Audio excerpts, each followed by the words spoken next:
ছেলেটা সুস্থ হয়ে যাবে তো? ডক্টর সত্যি সত্যি ও স্মৃতি ফিরে আসবে তো? দেখুন, চিকিৎসা বিদ্যায় কিন্তু এরকম এক্সপেরিমেন্টের কথা আমি আগে কখনো শুনিনি।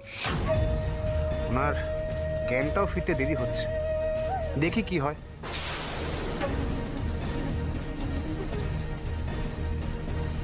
শ্যামলী, দেখেছো তো, আমি বলেছিলাম তোমাকে এটা খুব বেশি রিস্ক হয়ে যাচ্ছে। শ্যামলীদি নিশ্চয়ই বুঝতে পারেনি, না হলেও তো ভালো ভেবেই করেছে।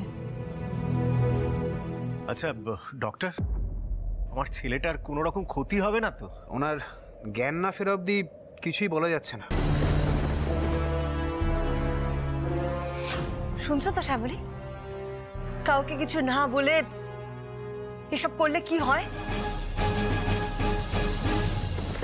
কিঞ্জলের যদি জ্ঞান না ফেরে।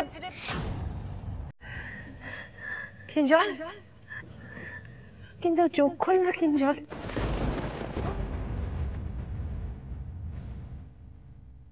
শ্যামলী কোথায় আছো?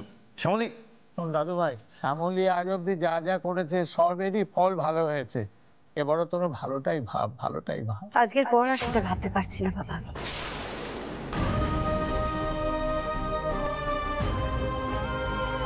মা, বাবা শ্যামলী আছে তো, ওর উপর একটু ভরসা রাখো না।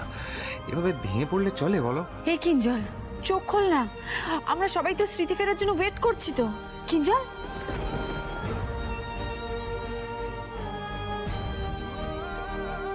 আচ্ছা বলছি, এখানে যা অবস্থা দেখছি ওর, আর দেরি করা তো ঠিক হবে না, ওকে তো হসপিটালে নিয়ে যাওয়া উচিত, তাই না? এক্স্যাক্টলি, আমি জাস্ট সেটাই বলতে যাচ্ছিলাম।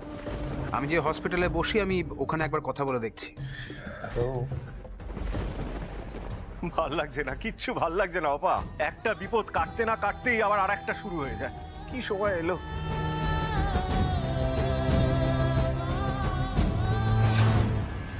মহেশ্বরের আশীর্বাদী ফুল। আমার বিশ্বাস এই ফুল কিঞ্জল স্যারের মাথায় ঠেকালে ওনার জ্ঞান ফিরে আসবে, উনি চোখ খুলে তাকাবেন।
কিঞ্জল স্যার যে এখনো চুপ করেই রয়েছেন।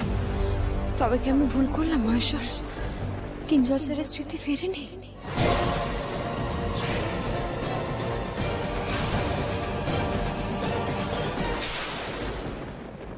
মা,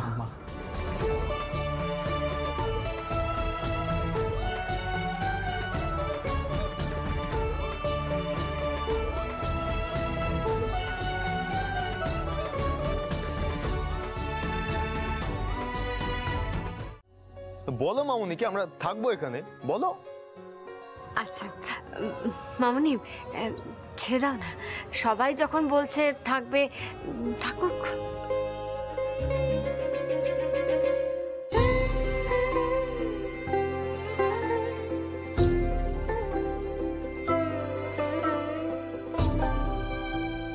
সবাই তো আমার সন্তানের মঙ্গলই চায়, বলো? আসল ব্যাপার সেটা নয়, আসল ব্যাপার হলো অনিকেত আর শ্যামলী একে অপরকে চোখে এড়াচ্ছে, তাই কাছাকাছি থাকতে চাই, কাছাকাছি।